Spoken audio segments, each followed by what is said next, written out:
So இன்றைக்கி பார்த்துட்டோம் அப்படின்னா 2/6/2024. ஸோ ஃபஸ்ட் ஆர்டிக்கல் வந்துட்டு NDA will form government for third time says exit polls அப்படின்னு சொல்கிறாங்க. ஸோ இது வந்துட்டு 18வது Lok Sabha elections. So national democratic alliance, so அவங்க தான் வந்துட்டு 360 சீட் எடுக்கிறதா சொல்லியிருக்காங்க. இந்தியா பிளாக் வந்து 150 சீட்ஸ் வந்துட்டு கிடைக்கிறதா சொல்லியிருக்காங்க. So world highest polling stations எங்கே இருக்குது அப்படின்னா தாஷிகஞ்ச், ஹிமாச்சல் பிரதேசத்தில் அதெல்லாம் இருக்குது. 15,256 மீட்டர் வந்துட்டு ஹை எம்எஸ்எல் அப்படின்னு சொல்கிறாங்க. So justice Hima Kohli heads gender sensitizations and internal complaint committee அப்படின்ற ஒரு ஆர்டிகல்ஸ். இதில் சுப்ரீம் கோர்ட் எம்ப்ளாயி இவங்க வந்துட்டு பேனல் வந்துட்டு ஒன்று சுப்ரீம் கோர்ட் எம்ப்ளாயி பேனல்ஸ் அப்படின்றத ஒன்று கண்டக்ட் பண்ணணும் அப்படின்னு சொல்லியிருக்காங்க. இதனில் இன்டர்னல் கம்ப்ளைண்ட் கமிட்டி அப்படின்றத ஒன்று போக்ஸ்கோ ஆக்ட் 120B படி 10 எம்ப்ளாயிக்கு மேலே லேடி எம்ப்ளாயி இருந்தாங்க அப்படின்னா, அதாவது உமன்ஸ் எம்ப்ளாயி இருந்தாங்க அப்படின்னாக்கா அவங்களுக்கு ஸோ இன்டர்னல் கம்ப்ளைண்ட் கமிட்டி அப்படின்றத ஒன்று எக்ஸிஸ்ட் பண்ணணும். இதில் மினிமம் 7 மெம்பர்ஸ் இருக்கணும், மேக்ஸிமம் 11 மெம்பர்ஸ் இருக்கணும். ஸோ ஒன்லி அலவுட் அப்படின்னு சொல்லிட்டாங்க. Is a future Palestine states possible so அப்படின்ற ஒரு ஆர்டிகல்ஸ் வந்திருக்கு. ஸோ அதுக்கப்புறம் இன்னொரு ஆர்டிகல்ஸ் என்னென்னா Israel pounds Gaza after Biden outlines ceasefire strategy. So இவங்க வந்துட்டு ஹோஸ்டேஜ் அண்ட் எய்ட் கொடுக்கணும், அவங்களுக்கு காசாவில் உள்ளவங்களுக்கு ஹோஸ்டேஜ் அண்ட் எய்ட் கொடுக்கணும். சோல்ஜர் வந்துட்டு ரிலீஸ் பண்ணணும் போத் சைடு அப்படின்ட்டு இருக்காங்க. ஸோ காசா இன்ஃப்ராஸ்ட்ரக்சரை வந்துட்டு அவங்க வந்துட்டு பில்டப் பண்ணணும். இதனில் வந்துட்டு இதுக்கு வந்துட்டு மீடியேட் பண்ணுறது USA அப்படின்னு சொல்லியிருக்காங்க. மக்களவை தேர்தல் நிறைவு அப்படின்ற ஆர்டிகல்ஸ். இதில் வந்து 62% வாக்குப்பதிவாக இருக்கிறதா சொல்லியிருக்காங்க. 7 கட்ட வாக்குப்பதிவு, மொத்தம் 7 கட்டமாக வந்துட்டு வாக்குப்பதிவு பண்ணாங்க. இதில் 4 கட்டம் முடிஞ்சிச்சு. அதில் 69.16% நிறைஞ்சிருக்கிறதா, அதாவது ஆயிருக்கிறதா சொல்லியிருக்காங்க. ஸோ அதிகமாக வந்துட்டு வாக்குப்பதிவு வந்துட்டு தருமபுரி தொகுதியில் தான் வந்துட்டு வாக்குப்பதிவு ஆகிருக்கிறதா சொல்கிறாங்க. உலகின் செல்வாக்கு மிக்க நிறுவனங்களில் பட்டியலில் ரிலையன்ஸ் அண்ட் டாட்டா அப்படின்னு சொல்லி ஒரு ஆர்டிகல்ஸு. ஸோ இதில் வந்து சர்வதேச டைம் பத்திரிகை வந்துட்டு என்ன செய்வாங்கன்னா 100 நிறுவனங்கள், டாப் 100 நிறுவனங்களை வந்துட்டு ரிலீஸ் பண்ணுவாங்க. இதில் Reliance, Tata, Serum Institute of India, so இந்த 3 நிறுவனங்களும் இதில் இடம் பெற்றிருக்கு அப்படின்னு சொல்லியிருக்காங்க. அடுத்தது ஆன்டி ஆஃப்ரிக்கன் நேஷனல் காங்கிரஸ் வந்துட்டு searching for coalitions partners in South Africa after losing majority.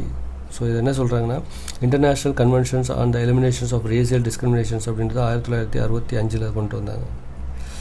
So இதுக்கு அப்படின்னாக்கா ஃபார் அப்பர்தைட் 1969 அப்பர்தைடை வந்துட்டு ஒழிக்கணும் அப்படின்றதுக்காண்டி ஒரு இதை கொண்டு வந்தாங்க. Universal declarations on human rights அப்படின்றது ஆல்ரெடி எக்ஸிஸ்டிங்கில் இருக்குது. இதை பேஸ் பண்ணி அடுத்தது ஆஃப்ரிக்கன் நேஷனல் காங்கிரஸ் வந்துட்டு என்ன சொன்னாங்கன்னா ரைட் டு ஓட் கொடுத்தாங்க 1912. ஸோ நெல்சன் மண்டேலா தான் வந்துட்டு என்ன பண்ணுறாங்க, ப்ரோக்ராம் வந்துட்டு இந்த ஒரு ப்ரோக்ராம் ஃபார் ஆக்ஷன்னு சொல்லிட்டு கொண்டு வந்தார்.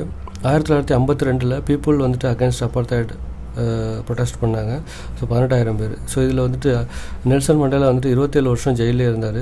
1990 தான் ரிலீஸ் பண்ணாங்க. ஸோ அதுக்கப்புறம் தான் வந்துட்டு அப்பர்தைட் அப்படின்றது ஒன்று எண்ட் ஆனிச்சு. 1994 1922 வரையும் வந்துட்டு இந்த பார்ட்டியில் தான் பவரில் இருந்துச்சு. ஸோ இந்த பார்ட்டி இப்போ வந்துட்டு கொஞ்சம் கொஞ்சமாக பவர் குறைஞ்சிட்ருக்கு. So war against China neither imminent nor unavoidable அப்படின்ற ஒரு ஆர்டிகல்ஸ். ஸோ இதில் வந்து USA வந்துட்டு தைவான் அப்படின்ற ஒரு காய வச்சு 2 சைனா வந்துட்டு இது கண்ட்ரோல் பண்ண நினைக்கிறதா சொல்கிறாங்க. அடுத்தது city warmings due to effect of urbanisations climate change அப்படின்ற ஒரு ஆர்டிகல்ஸு. இதில் வந்துட்டு அர்பன்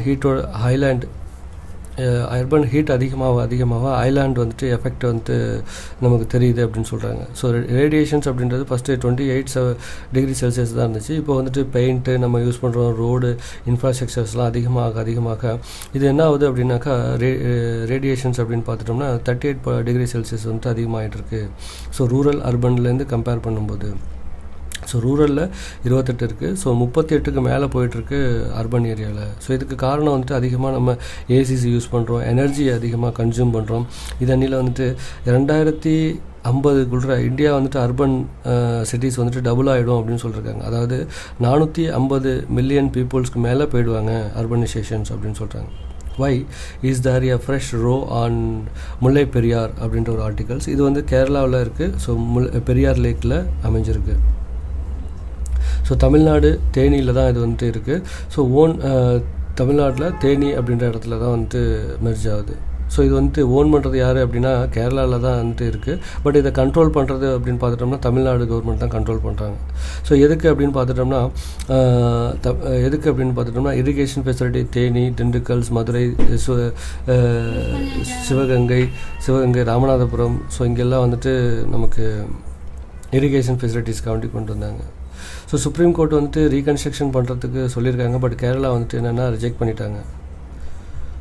கேரளாவை பண்ண சொல்லியிருக்காங்க supreme court reconstruction. But Kerala வந்துட்டு ரிஜெக்ட் பண்ணிட்டாங்க. ஸோ ஆர்டிகல் 136, 142 படி ஸ்பெஷல் லீவ் பெட்டிஷன்ஸ்ன்ற ஒன்று அப்ளை பண்ணியிருக்காங்க. ஸோ 123 வருஷம் பழமையான இது வந்து இடுக்கி டிஸ்ட்ரிக்ஸில் இருக்குது. இது டேம்ஸ் சேஃப்டி ஆக்ட் அப்படின்றது சொல்லிட்டு 2021 நம்ம கொண்டு வந்திருக்கோம். So what grade of coal does India produce அப்படின்ற ஒரு ஆர்டிகல்ஸ். ஸோ நான் குக்கிங் அப்படின்ற ஒரு டைப் இருக்குது. இதில் வந்துட்டு கலோரிஃபிக் வேல்யூ கம்மியாக இருக்கும். இது வந்து தெர்மல் பிளான்ட்டில் தான் அதிகமாக நம்ம யூஸ் பண்ணுவோம். அடுத்தது குக்கிங் அப்படின்ற ஒரு டைப் இருக்குது. இது வந்து கலோரிஃபிக் வேல்யூ அப்படின்றத பார்த்துட்டோம்னா அதிகமாக இருக்கும். இது வந்துட்டு மெட்டலாலஜியில் யூஸ் பண்ணுறோம். ஸோ இந்தியாவில் மோஸ்ட்லி வந்துட்டு நான் கலோரிஃபிக் குக்கிங் கோல் தான் அதிகமாக இருக்குது. இதோட கலோரிஃபியஸ் அப்படின்னு பார்த்தோம்னா கார்பனிஃபெரஸ் அப்படின்னு பார்த்தோம்னா 350 மில்லியன் இயர்ஸ்க்கு முன்னாடி உருவானது.